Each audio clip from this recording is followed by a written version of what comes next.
time of the year again where we look at the forecast for the real estate market for the Calgary and area. And CREB puts this on at the end of January, and it's a big event. And I can tell you from all the years I've been attending these events and looking at the stats, they have been right more than they've been wrong. So I'm going to give you a little update using some of their data on this video so that you can take a good look at what is expected to happen, and maybe you can make some decisions based on what you're seeing here. So the first slide here, you can see the headline, looking to the migration of 2024. They're expecting it to slow, but remain robust enough to sustain relatively strong sales in our market. So they're predicting slightly higher sales from 2023. And I can tell you, well, when you look at this chart, you can see that, we're going to be above 2014, which was almost our previous record in the last 25 years, other than 2007.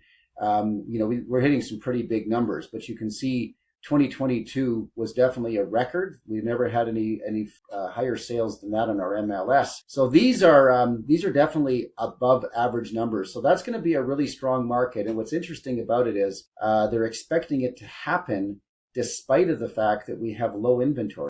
Now, looking at our GDP growth, they're looking at 2.1%, which is going to be down from 2.7. They're predicting that oil is going to be hovering around $78 a barrel. We're still a very strong energy province, and there's no question about it.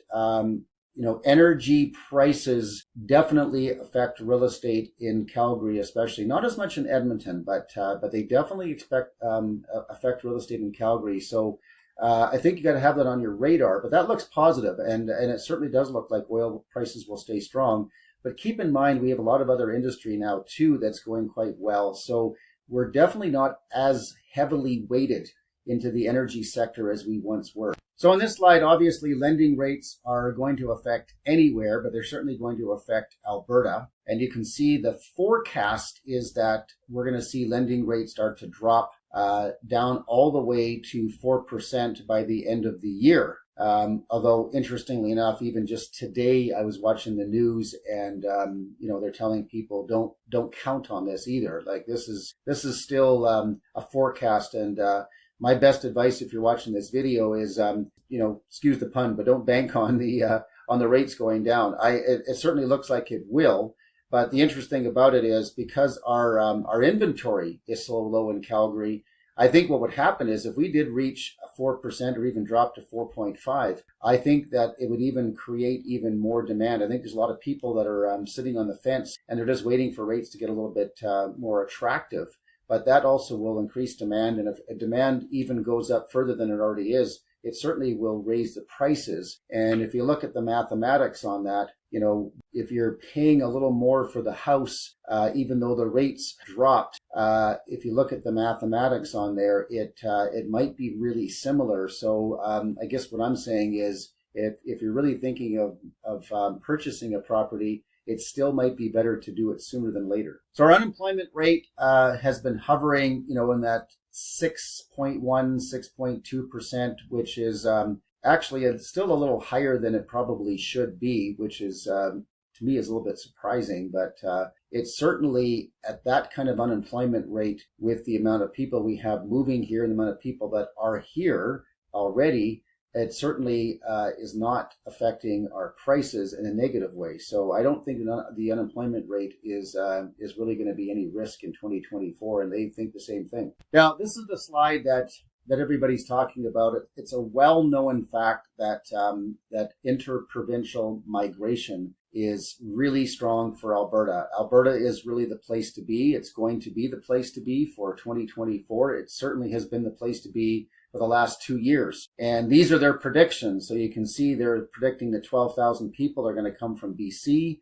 We're going to see 99,000 people come from international. We're going to see 19,000 people come from Ontario. So that's definitely going to be the largest migration coming from there. But even Atlantic Canada, 2,400, Manitoba, 4,163, Saskatchewan, 4,271. I mean, this is all the roads are pointing to Alberta, and this is why we have a situation right now where we have limited inventory and we've got all this demand, because all of these people are going to need to find housing, whether they're going to rent or whether they're going to buy. And I can tell you, most of these people that are already in Canada will probably buy. I think the international market, they tend to rent first, but Canadians tend to buy, especially if the rents are going to be similar to what they're going to pay in a mortgage payment with property taxes. And that's going to continue to put pressure on the prices for Calgary, and pressure meaning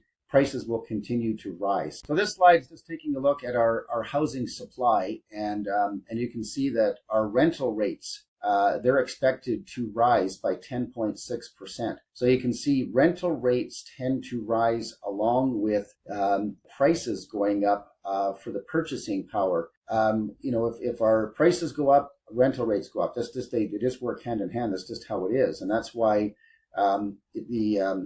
for many people that are in a position to buy, if you do the math, it just makes more sense to own than to rent. And most of these international people will just rent first, because many of them just have to get jobs, they have to get their credit sorted out, they have to have a down payment, all that sort of thing has to happen. But as you see up here at the top left-hand corner, anticipated to persist throughout 2024, rental demand remains strong and migrants arriving in the city require housing. So I think it goes back to what I just said. I think buying, if you're in a position to buy, doing it sooner than later would be a smart move. So this last slide really makes the comparison to Edmonton and Calgary. And this is what people moving here are going to have to make that decision on, as to which city we should go to. And there's no doubt that Calgary has some really nice features. I grew up in Edmonton and I love Edmonton. I really do. But it does lack some things that Calgary does have. We have the mountains. We tend to have a little milder winters. Our city just tends to offer more of a nightlife and that sort of thing. So there's just more things to do around Calgary, and that's primarily why most people coming to Alberta will pick Calgary as their first choice. However, if you take a look at these prices, $556,000 is our benchmark price. Now that includes condominium for Calgary, but look at Edmonton. I mean, that is a dramatically lower pricing. So, I mean, the housing costs are still quite low in Edmonton, but I can tell you, I think we're going to see a lot of these people coming to Alberta that might get just a little sticker shock for Calgary. And Calgary might be their first choice, but then they might look at these numbers and say, you know what, from affordability standpoint, and Edmonton just makes more sense, and we'd maybe financially be in better shape if we just were to live in Edmonton rather than Calgary. And when you look at the MLS sales, you can see last year Calgary had 27,000 homes that sold. Edmonton was at 15,000. This is what's really interesting. Our inventory is at 3,000. That was at the end of January of this year, just over 3,000, and Edmonton at 4,418. And that's down year over year.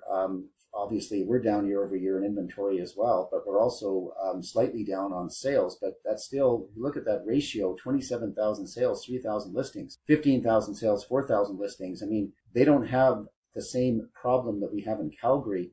You have a little bit more choice, so you're not seeing prices rise like they are in Calgary. You don't have a demand, and we're seeing a lot of multiple offers right now on properties. And believe me, if you're going to enter into a multiple offer situation, you really need a strategy on that successful. I've been involved in a lot of those type of sales, and I've learned a thing or two. So if you do have questions watching this video, just reach out to me about multiple offers and about the market as a whole. If you want to really get some more detailed information on this and some coaching and guidance as to what to do, I'll be willing to give it to you. But anyway, you can see that looking at these numbers, 1.3 month supply in Calgary, 3.4 month supply in Edmonton. So you have lower prices and you obviously have more inventory. This is something we're going to be battling for sure in Calgary this year. So definitely my best advice to you, if you're looking at buying and looking at these numbers, you want to have a strategy. And it's really important to understand what approach you want to take. And there is strategy on finding properties. And I actually have a way of even getting properties that have not hit the market yet. We've developed a system that has been pretty effective on that at pulling some sellers out that haven't listed their house yet. And if you're thinking of selling your house, well, obviously it's a no-brainer. You're in a position right now where you can attract a lot of buyers, but even that requires still a strategy on how you'll navigate the selling side of it, and obviously how you'll market to the right buyer. So hope that's been helpful. This chart and this information, I think, is a pretty solid data that you can follow, and I would have to say, in my opinion, it's pretty accurate as well.